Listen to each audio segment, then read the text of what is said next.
Beth stirred her coffee in slow, quiet circles, watching the milk cloud dissolve into the dark. Another morning, another silence. Tom sat across from her at the kitchen table, already dressed for work, his eyes locked onto the screen of his phone.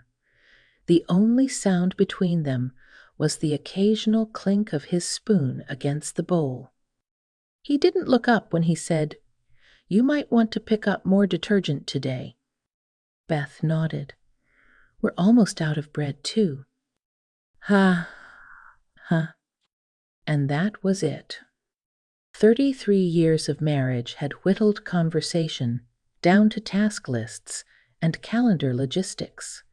Beth couldn't remember the last time Tom had asked her how she was, or what she dreamed of, or if she dreamed at all. She placed her mug in the sink, wiped the counter, and folded the kitchen towel with mechanical precision. This was the rhythm now. Clean, prepare, repeat. By 10 a.m., she had finished her morning chores and sat alone in the den, where her old art supplies still lived, untouched. Brushes, pencils, notebooks, her old sketch tablet, covered in dust, quietly aging beside her. She used to be an illustrator. Children's books, mostly. Her lines had once brought stories to life. Her name had once been printed on covers. That was a lifetime ago. Now, even her own reflection looked like someone else's story. The softness in her cheeks had been replaced by lines of waiting. Her eyes no longer lit up like they used to, because no one looked closely enough to notice. At lunch, she made a sandwich for Tom and left it in the fridge with a sticky note. "Turkey Swiss, your favorite." He didn't text back. He never did. By late afternoon, the house grew too quiet to bear. Beth slipped on a cardigan and walked to the park, the only place that still felt a little alive. She didn't walk to exercise. She walked to feel air on her skin, to hear dogs barking, to be reminded that motion still existed. She sat down on her usual bench with a paperback she'd read 3 times already, but she didn't open it. She just sat. People passed. Joggers, mothers with strollers, teenagers glued to earbuds. Then a voice. Soft, low, and unexpected. "Excuse me," the man said. Beth looked up. He was maybe 60, with gray at his temples and kind eyes that squinted in the sunlight. "I just wanted to say," he continued, "you're a woman with fire in her eyes. Not many people carry that at your age." Beth blinked. For a moment, she wondered if she'd misheard him. He smiled. Not flirtatiously, not mockingly. Just then he tipped his head and kept walking. Beth sat frozen. No one, not her husband, not her friends, not even herself, had said anything close to that in decades. Fire in her eyes. She touched her cheek, suddenly aware of the warmth there. That night, Tom came home, dropped his briefcase by the door, and said without looking at her, "Did you remember the detergent?" "I did," Beth said softly. But her voice had a strange new note in it, like a chord she hadn't played in years. Tom didn't notice, but she did. Beth lay awake in bed that night, staring at the ceiling fan, spinning above her like an old secret it refused to share. Next to her, Tom snored gently, oblivious. The same rhythm, the same posture, the same man she had shared a bed with for over 3 decades. But tonight his presence felt like the silence in a museum. A woman with fire in her eyes. The words echoed again, not as flattery, but as permission. Permission to remember that she was once someone who had sparked. The next morning, Tom reached for his coffee without a word. Beth poured it as usual, but she didn't sit across from him like she always did. Instead, she stood by the window, watching the light filter through the blinds. "Do you need anything from the store?" she asked. He didn't look up. "I'll send a list." That was all. After Tom left, Beth did something she hadn't done in years. She went to her closet, pulled down a box labeled art stuff, old, and sat cross-legged on the floor with it. Inside were sketchbooks, ink pens, dried tubes of gouache, and one hard-bound journal she didn't remember saving. She opened it. On the first page, in her own handwriting, was a quote, "The world will not notice you unless you first notice yourself." She closed the book quickly, as if it were too bright to look at, all at once. Later that day, she returned to the park. Not for the man, not really, but for the version of herself that had felt seen for the first time in years. And somehow he was there. Same bench, same smile, same kind eyes. This time, he asked, "Mind if I sit?" Beth hesitated, then nodded. "I'm Jack," he said, "retired photographer." "Beth," she said, "former artist. I sit here more than I walk."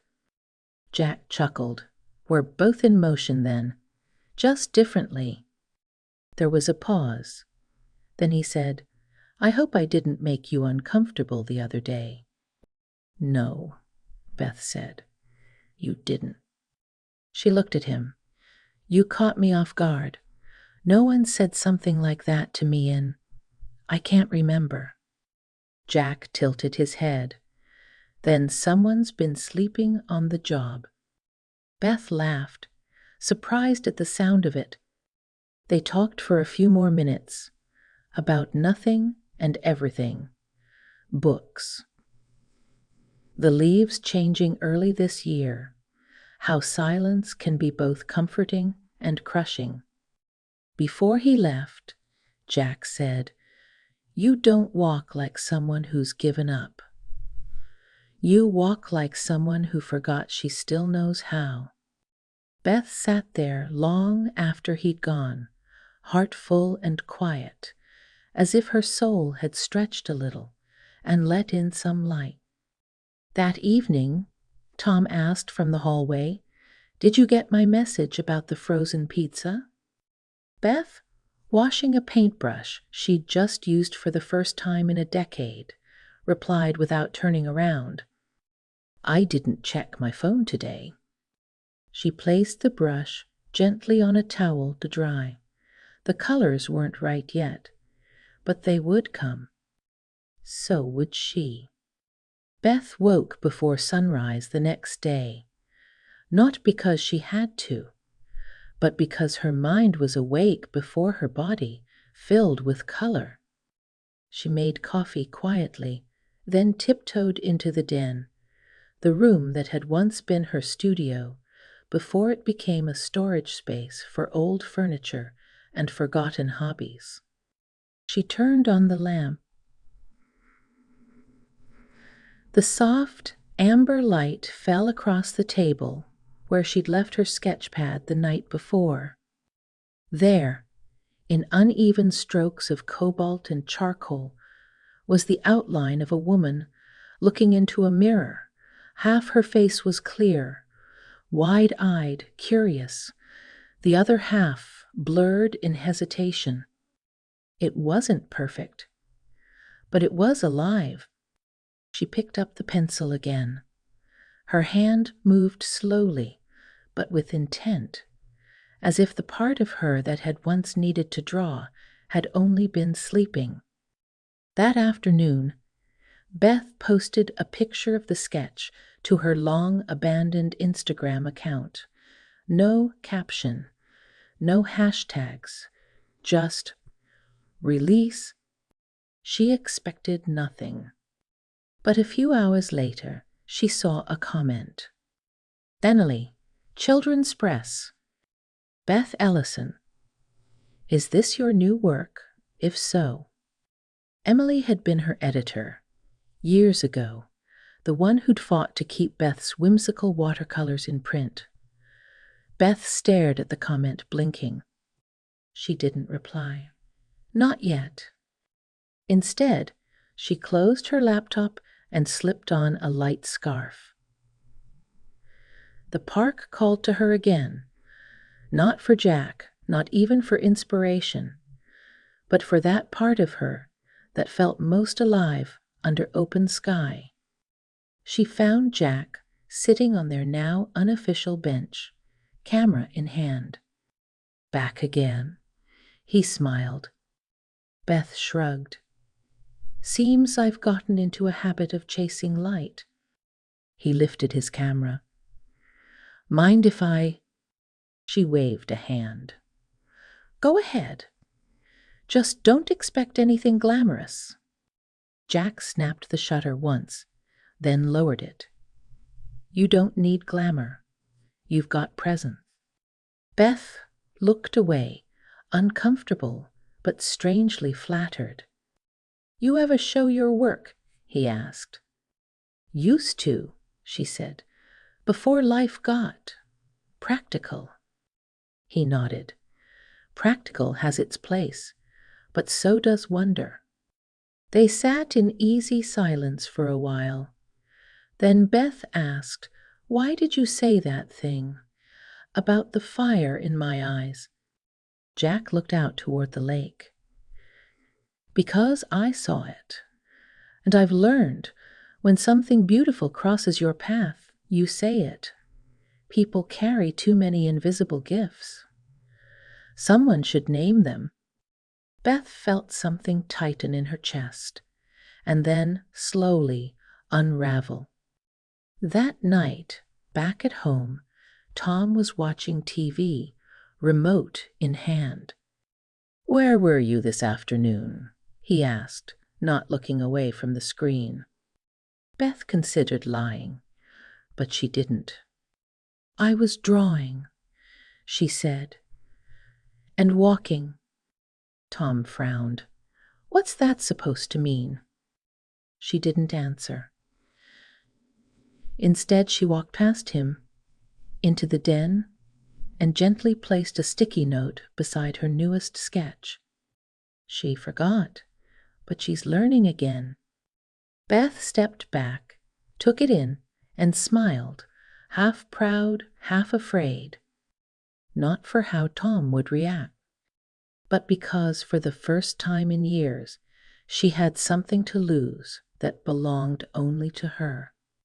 The next few days fell into a quiet rhythm, but not the kind Beth had known for years.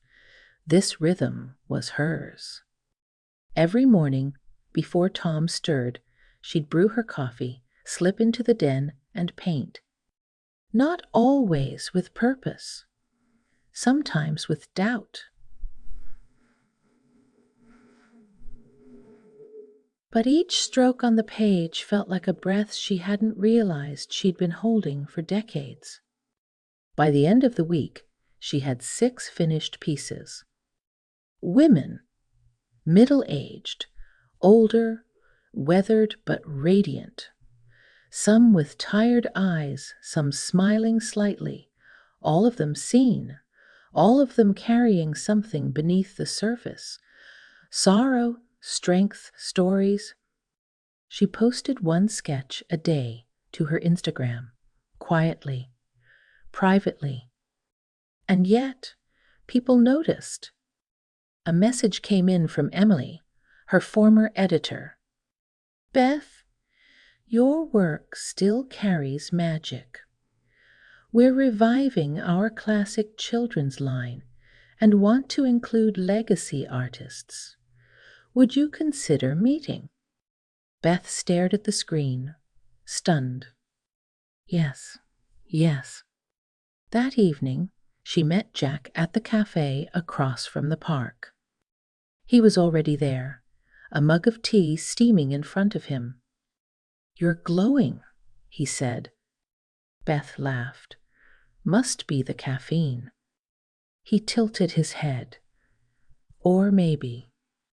She looked down, touched the rim of her cup. I was offered a meeting, she said, to illustrate again. Jack nodded, eyes kind. Say yes. I already did. For a long moment, they said nothing, just sat in quiet knowing. Then Beth asked, Do you ever feel guilty? About feeling alive again when someone else might still expect you to stay small? Jack exhaled. My ex once said I stopped showing up emotionally. She was right, but we both let it happen. Growth feels selfish when someone else hasn't started their own. Beth nodded slowly. Hasn't grown in years. I just kept shrinking to fit. That night, when she got home, Tom was in the kitchen, arms crossed. Who's Jack? The question hit the air like a slap. Beth didn't flinch. He's a photographer, a friend, someone I talk to. Tom's voice sharpened. I don't like the sound of that. Beth looked him straight in the eye. You haven't asked me a real question in years, Tom. You haven't wondered how I feel, what I miss, what I want. You just assume I'm here. Because I've always been here. He opened his mouth to argue, then stopped. Beth stepped closer, her tone calm even. I'm not having an affair, but I am having a revelation. Tom blinked. What does that even mean? It means, she said, I'm no longer disappearing quietly. She turned and walked toward the den. Behind her, Tom didn't follow. She picked up her brush, sat before her easel, and dipped into a pot of red, bold, unapologetic. On a blank canvas, she painted a woman in motion. Hair swept back, arms loose, head tilted upward as if catching light no one else could see. When she signed her name at the bottom, it wasn't tentative. It was declaration. Beth Ellison. The sun was barely up when Beth received the email. We'd love to feature your work in our upcoming community gallery event. Theme: Women in Transition.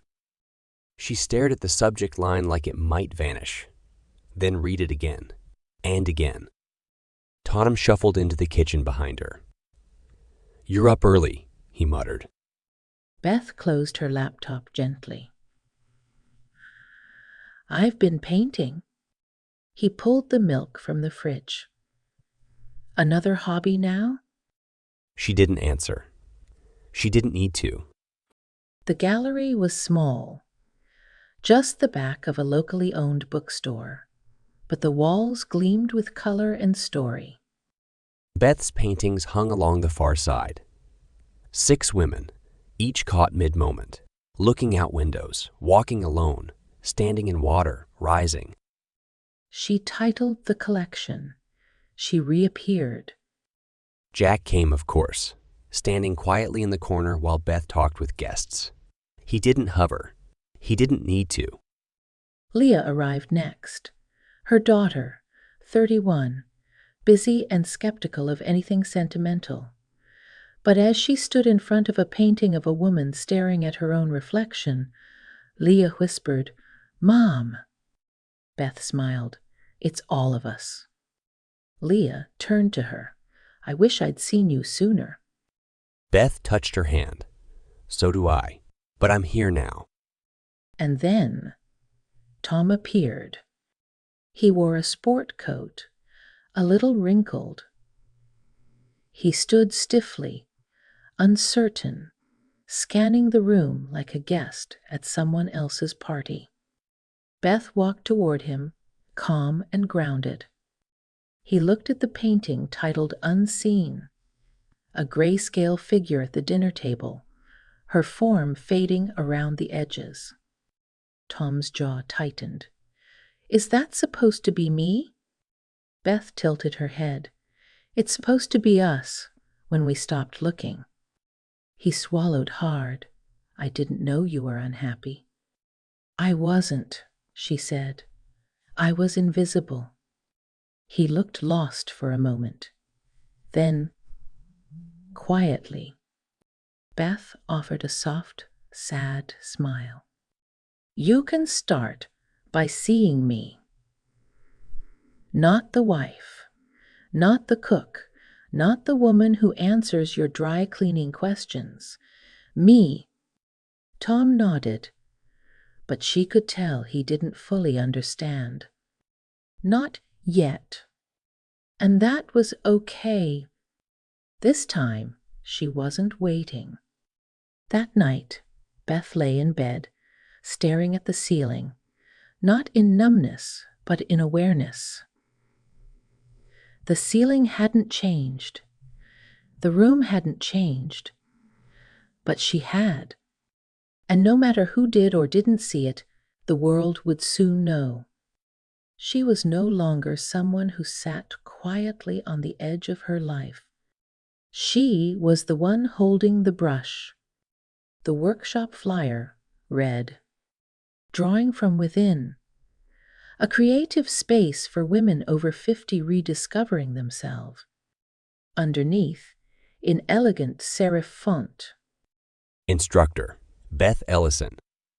Beth stood at the front of the cozy studio, surrounded by a dozen women, some shy, some curious, a few who hadn't held a pencil in years. She welcomed them, not as a teacher, but as a fellow traveler. "I'm not here to teach you how to draw," she said gently. "I'm here to remind you that you're still here."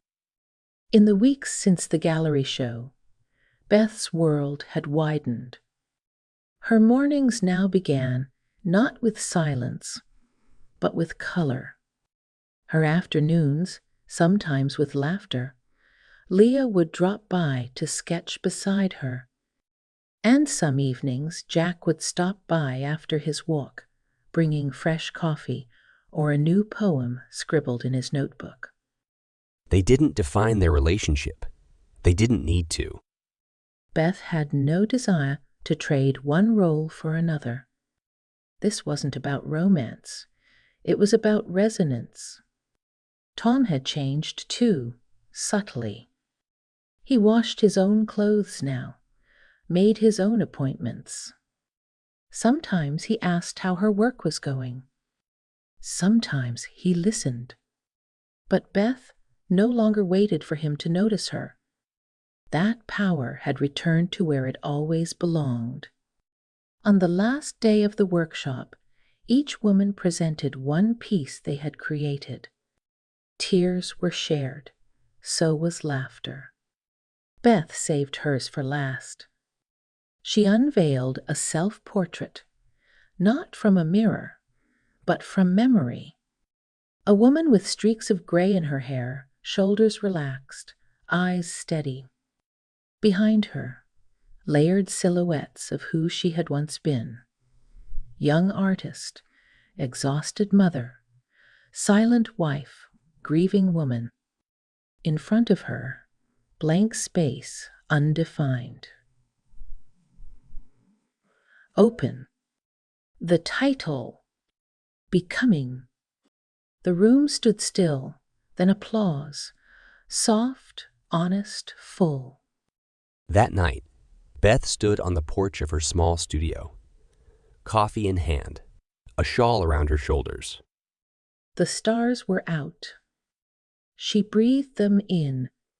Tom stepped outside, quiet, hesitant. I read your interview, he said, the one in the paper, about how you used to feel invisible. Beth looked at him, calm. I'm glad you read it. He nodded slowly. I'm sorry I didn't see you. She gave him a long, kind look. You weren't the only one. They stood there in silence. No bitterness, no blame. Just two people, once tangled in habit, now standing on their own ground. Do you want to come back inside? He asked. She smiled. In a minute. He nodded and walked in.